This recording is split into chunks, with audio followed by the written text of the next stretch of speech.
All right, I want you to forget everything you think you know about what's happening in the markets right now. Because on the surface, it looks like everything is holding together.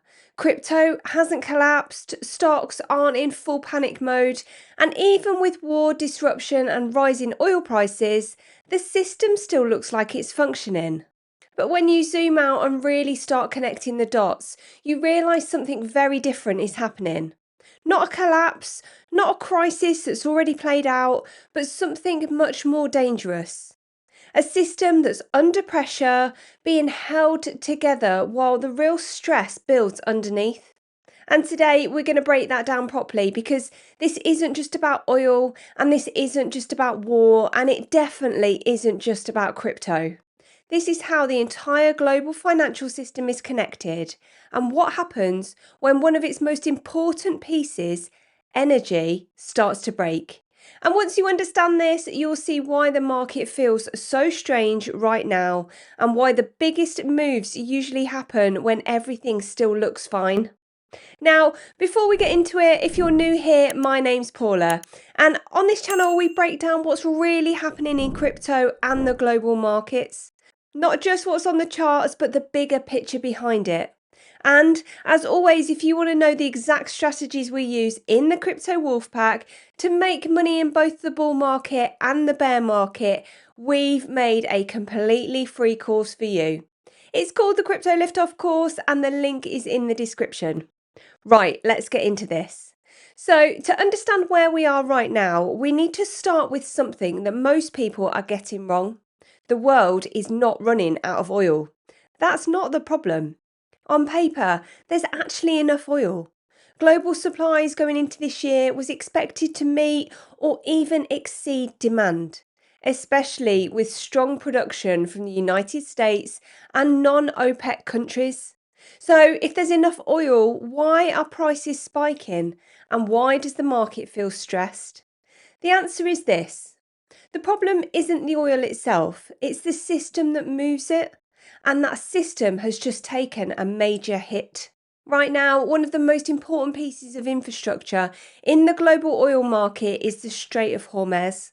This is not just another shipping lane, it's one of the most critical choke points in the entire world, with around 20% of global oil flowing through it. So when that route is disrupted, it doesn't matter how much oil exists in the ground. What matters is whether it can actually reach the countries that need it. And right now, that system is under pressure.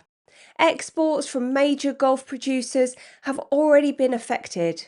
OPEC output has dropped as shipments have been disrupted.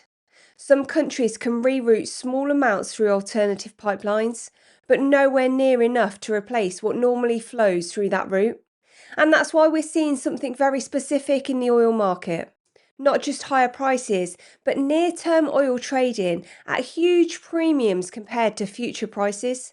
That tells you that this is not just fear, this is a real immediate supply issue.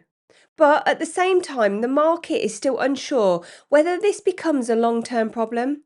And that's where things start to get more complex, because this is not the only pressure point. At the same time the Gulf is dealing with export disruption, Russia is also under pressure. There have been attacks on ports, pipelines, and refining infrastructure, which has reduced export capacity and, in some cases, forced production down because oil supplies simply can't move through the system efficiently. So now you have two major sources of global supply, both experiencing disruption at the same time. And this is where the global picture really starts to shift. Because even though the world still has oil, the system that distributes it is no longer functioning smoothly. And that is a very different type of crisis. Now, normally when something like this happens, the system tries to respond in a few ways. The first is emergency reserves. Governments around the world hold strategic oil stocks for exactly this kind of situation. And right now, those reserves are being released. But here's the problem. It sounds like a lot is being released until you compare it to the scale of the disruption. If a choke point is restricting tens of millions of barrels per day, then even a massive reserve release becomes a temporary solution. It buys time, but it doesn't fix the underlying issue. The second response is replacement supply, and this is where people start talking about places like Venezuela. Huge reserves, potential new supply, a possible solution. But when you look closer, it's not that simple. Yes, Venezuela has enormous reserves, but reserves are not the same as production. Much of that oil is harder to extract and refine. Infrastructure has been damaged over years, and even with new investment, scaling production meaningfully takes time. Not weeks, not months, but years. The same applies to US shale. Yes, production can increase, but not instantly. Producers need sustained higher prices before committing to drilling, and even then, it takes time to bring that supply online.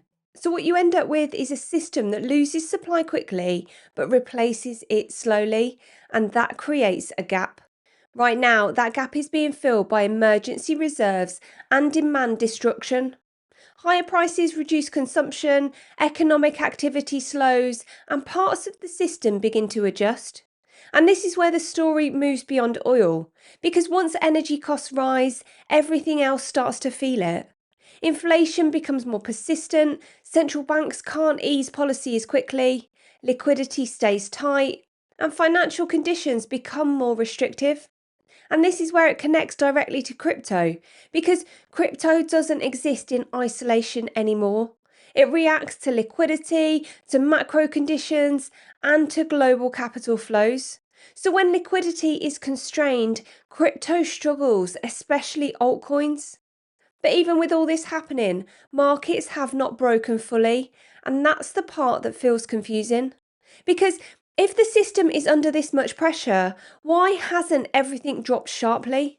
The answer is because we're in a delay phase, a transition, a moment where the shock has hit, but the full consequences still haven't played out yet.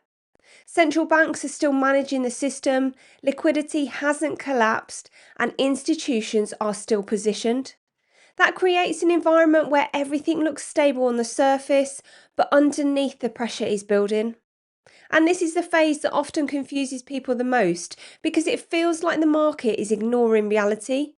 But it's not ignoring it, it's processing it slowly and unevenly across different parts of the system. Now, just quickly before we go further, because I know a lot of you are feeling this right now, there's a lot to process emotionally at the moment. The market feels uncertain, the news cycle is constant, and it can honestly feel quite overwhelming trying to keep up with everything that's going on. So, if you do feel like you need to step away from the charts for a bit and just reset your head, there's actually something quite fun happening that I think a lot of you will enjoy. Freedex, who are an exchange, are hosting a live quiz show with Milkshake Matty on the 8th of April, and it's going to be streamed live on Twitch. And this isn't just any quiz, it's properly interactive, it's fast paced, and it's all based around crypto knowledge. So, whether you've been in the space for a while or you're still learning, it's a really good way to actually test what you know in a completely different environment without the pressure of trading or trying to make decisions in the market. And on top of that, they're giving away up to $15,000 in prizes, which makes it even more interesting. So you're not just watching, you're actually involved, competing, learning, and potentially walking away with something from it. I also think, especially now, it's really important to have these moments where you're not just consuming heavy information all the time. Stepping back, engaging in something lighter but still within the space can actually help you come back clearer and make better decisions. So, if that sounds like something you'd enjoy, all you need to do is head over to Twitch and search for Freedex. Make sure you're following the channel so you don't miss it when it goes live on the 8th of April. Right, let's carry on. Because from here, what matters is what happens next. And there are really three paths the system can take. The first is stabilisation, where tensions ease and oil flows normalise. The second is a slow bleed, where disruption continues, oil stays elevated, growth slows gradually, and markets become choppy and selective. And the third is escalation, where infrastructure damage increases, disruption lasts longer, and the system starts to feel real strain. And if that happens, things can shift very quickly. Inflation rises again, central banks are forced into difficult decisions, financial stress appears, and markets react sharply.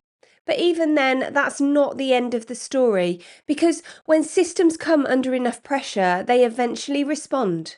Policies change, liquidity returns, and that's often when the next major opportunity appears.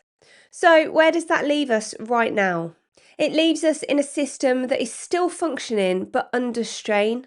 A market that's not ignoring risk but hasn't fully reacted to it yet. And a global setup where the biggest question is not what has happened, but what happens next. Because this isn't stability, it's a pause, a moment between the shock and the resolution. And the longer that pause lasts, the more important it becomes to understand where we are in the cycle. Not just reacting to headlines, but understanding the structure underneath them. Because that is where the real edge is. If you found this useful, drop me a like, subscribe to the channel, and let me know in the comments. Do you think this stabilises from here, or do you think we're heading into something much bigger? Remember to check out Freedex's quiz show with Milkshake Matty on the 8th of April. Thank you so much for watching, and I'll see you in the next one.